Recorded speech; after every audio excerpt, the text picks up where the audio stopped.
මහා ඇලෙක්සැන්ඩර් අධිරාජ්‍යයාගේ පිළිරුවක් දැකීමෙන් තමන් ගැනම දුක සිතුණු ජූලියට් සීසර් රජවරුන්ගේ දෙවියා තමා බව ලෝකයට හඬගා කියමින් දින 365ක් සහිත මාස 12ක අවුරුද්ද නිර්මාණය කර 7 වන මාසය තමන්ගේ නමට ලියාගත්තේය.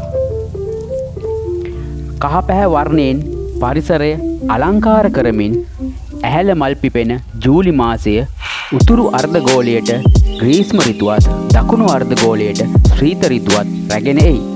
ලංකාවේ නිර්තදිග මෝසම් කාලගුණය ආරම්භ වී ඇති ජූලි මාසයේ මදවැසි මෙන්ම සුළංද නිතරම බලාපොරොත්තු විය යුතුය.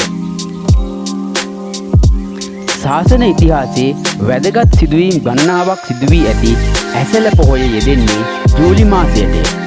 බෝසතුන් මව්කුස පිළිසිඳ ගැනීම, සිදුහත් කුමරු ගිහිගේ හැර යාම, බුදුරජාණන් වහන්සේ බරණැස ඉසිපතන මිගදායේදී පස්වග මහණුන්ට ධම්සක් පැවතුම් සූත්‍රය දේශනා කිරීම, තීර්ථකයන්ගේ මානය දුරු කිරීමට යමා මහ පෙරහැර පෑම, අභිධර්මය භික්ෂුන් වහන්සේලාට දේශනා කිරීම, බුදු සසුනේ පළමු ධර්ම සංගායනාව සිදු කිරීම, දළදා වහන්සේ ලංකාවට වැඩම කරවීම, දළදා පෙරහැර පැවැත්වීම, රුවන්වැලි මහා සෑයට මුල්ගල තැබීම ආදී සුවිශේෂී සිදුවීම් ගණනාවක් ඇසළ පොහොය මුල් කරගෙන සිදුව තිබේ.